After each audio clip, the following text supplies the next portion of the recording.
तो रूसी शिप पर कब्जा कैसे किया गया और कैसे ट्रंप ने परमाणु युद्ध का ट्रिगर अब दबा दिया है, यह आप समझ लीजिए। दरअसल नॉर्थ अटलांटिक सी में टैंकर शिप मैरिनेरा जा रहा था। अटलांटिक महासागर में पकड़े गए इस जहाज पर रूस का झंडा लगा हुआ था। जहाज वेनेजुएला की ओर जा रहा था, लेकिन अमेरिकी ब्लॉक के डर से उसने रास्ता बदलकर अटलांटिक की ओर रुख कर लिया। लेकिन अमेरिका और ब्रिटेन समेत कई देश इस जहाज की निगरानी कर रहे थे। हवाई और समुद्री निगरानी के जरिए इसके हर कदम पर नजर रखी जा रही थी और अमेरिकी जहाज USCGC मुनरो ने इसका पीछा करते हुए इसको पकड़ा। वहीं कैरिबियन सी में एम सोफिया शिप मौजूद था, जिस पर पनामा का झंडा लगा हुआ था। उसे भी अमेरिकी नेवी ने पकड़ा और कोस्ट गार्ड के हवाले कर दिया है। और हमारे साथ जो खास मेहमान जुड़े उनसे भी आपका हम इंट्रोडक्शन करा दें। Lieutenant general Nitin Kohli sir हमारे साथ डिफेंस एक्सपर्ट के तौर पर मौजूद है। कर्नल US राठौर सर हमारे साथ है। प्रोफेसर संजय भारद्वाज सर हमारे साथ विदेश मामलों के जानकार के तौर पर मौजूद है और मनीष झा हमारे साथ बने हुए हैं। मैं आना चाहूंगा नितिन कोहली सर आपके पास, क्या अगर, क्योंकि जो खबरें आ रही है कि रूस ने अब बाकायदा इस शिप पर जो कब्जा किया गया इसके खिलाफ अब अपना सबमरीन भी भेज दिया है, अगर रूस कोई कार्रवाई करता है और अगर सैन्य कार्रवाई होती है इसको छुड़ाने के लिए, तो क्या आप देखते हैं?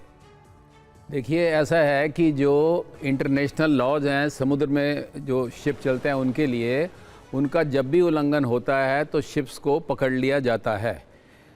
पिछले अगर आप 2 महीने में देखें तो बाल्टिक सी के अंदर और ब्लैक सी के अंदर रशिया ने भी कई शिप पकड़े हैं, कम से कम 6-7 शिप्स, जिसमें 1-2 अमेरिकन फ्लैग वाले शिप भी थे और किसी लीगल कारण की वजह से उन्होंने इनको पकड़ा है। अब ये जो मेन बात है, देखिए अमेरिका से आज कोई लड़ाई करने की पोजीशन में नहीं है और रशिया तो सर्टेनली इस पोजीशन में नहीं है। और वेनेजुएला में उन्होंने जो एक्शन लिया है, अब उसमें क्या है कि वेनेजुएला के रशिया और चाइना के साथ संबंध अच्छे हैं, तो ये ऐसे नहीं दिखना चाहते कि इन्होंने कुछ किया नहीं है, तो थोड़ा बहुत ही आवाज़ करेंगे। अभी ये हो सकता है पनडुब्बी डिप्लॉय कर दें, ऐसे थोड़ा बहुत पोस्टिंग करेंगे और उसके बाद में ये चीज़ यहीं पर बैठ जाएगी। ऐसा नहीं होने वाला कि ये अमेरिकन जहाज़ों पर टॉर्पीडो फायर कर देंगे और पूरा युद्ध कर लेंगे, क्योंकि ऐसा करने की पोजीशन में रशिया है ही नहीं। चाइना के भी छोटे मोटे स्टेटमेंट आएंगे और उसके बाद ये लोग बैठ जाएंगे। तो इसको सिर्फ इतना ही देखा जाए, ठीक है। सिर्फ ये है कि अमेरिका मैसेज बिल्कुल लाउड एंड क्लियर देना चाहता है कि वेनेजुएला में कोई भी तेल आएगा जाएगा सिर्फ उनकी इजाजत से ही। यही तो सबसे बड़ी बात है सर। वेनेजुएला में जिस तरह से हालात बदले हैं और रूसी शिप वहां पर पहुंचने की कोशिश कर रहा था, ऐसा क्या हुआ कि उसे अपना रूट चेंज करना पड़ता है और उसके बाद अमेरिका इस शिप पर कर लेता है कब्जा। ये अपने आप में बहुत तनावपूर्ण स्थिति की ओर ले जाते हुए पूरा मामला नजर आ रहा है। अमेरिका और रूस के बीच छिड़ सकती है जंग, कहा तो यहां तक जा रहा है। रूस के नजदीक अमेरिका की बड़ी सैन्य तैयारी है। यूरोपीय देशों में होगी फाइटर जेट्स की तैनाती। रूस के करीब B-52 और B-1 बॉम्बर तैनात होंगे। रूस पर कभी भी अमेरिका का हवाई हमला संभव है।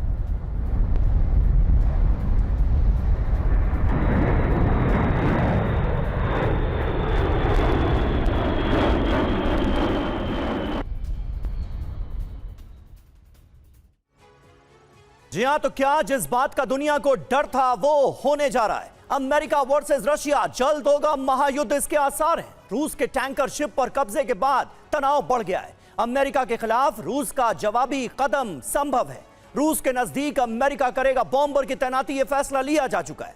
किन अमेरिकी बॉम्बर्स की तैनाती की गई है उसकी डिटेल सामने आ गई है। B-52, B-1B, B-2 nuclear bomber, supersonic विमान, स्टेल्थ बॉम्बर, क्रूज मिसाइल से लैस है। ये हाई इंटेंसिटी ऑपरेशंस में काफी प्रभावी माने जाते हैं, न्यूक्लियर कैपेबल है। अब इसकी तैनाती कहां कहां की जा रही है ये आप देख लीजिए, पूरी डिटेल आपके सामने है। Norway, Spain, UK, Sweden, Finland में इनकी तैनाती की जाएगी। अब इसका असर क्या होगा, आप अंदाजा लगा सकते हैं कि इससे रूस और अमेरिका के बीच तनाव किस कदर बढ़ने वाला है। दोनों देशों के बीच जंग छिड़ सकती है। यूरोप भी जंग में शामिल हो सकता है। हालांकि यूरोप के समीकरण इन दिनों बदले बदले से नजर आ रहे हैं, क्योंकि डेनमार्क के ग्रीनलैंड पर आंखें गड़ाकर बैठे हुए हैं Donald Trump. Colonel US Rathore हमारे साथ मौजूद हैं। राठौर साहब, ऐसे में होता क्या नजर आ रहा है? अमेरिका वर्सेस रशिया की जंग के जो आसार जताए जा रहे हैं और ये जो डिप्लॉयमेंट्स हुए हैं, ये क्या कहानी कह रहे हैं आपके हिसाब से? देखिए, यहां पर रूस और अमेरिका के बीच में खुली और आमने सामने की जंग की तो खैर लक्षण नजर नहीं आ रहे जी, लेकिन जिस तरीके का तनाव अमेरिका ने वेनेजुएला पे अटैक करके कर लिया है, उससे रूस तिलमिलाया हुआ है। और ये जहाज़ को कब्ज़ा करना कि रूस का फ्लैग लगा हुआ था, उससे और रूस की प्रतिष्ठा पर आंच आई है। लेकिन साथ में ये भी हमें देखना चाहिए कि अमेरिका का नेटो के साथ विश्वास कम हुआ है। अब ये जो तैनाती की है, आपने 5 देशों के नाम बताए, वो इसलिए की गई है ताकि रूस इसके बाहर ना जा पाए और इसी तैनाती का जवाब देता रहे। आपको ये भी याद होगा कि सन 2025 में पूरे रूस का इनिशिएटिव था, चाहे वो मिसाइल वर्वेशनिक हो, चाहे समृत मिसाइल हो, और ये सारी चीज़ें जो उन्होंने की थी, जिससे उन्होंने एक दबदबा बना रखा था यूरोप के ऊपर, आज अमेरिका उसको दोहरा रहा है।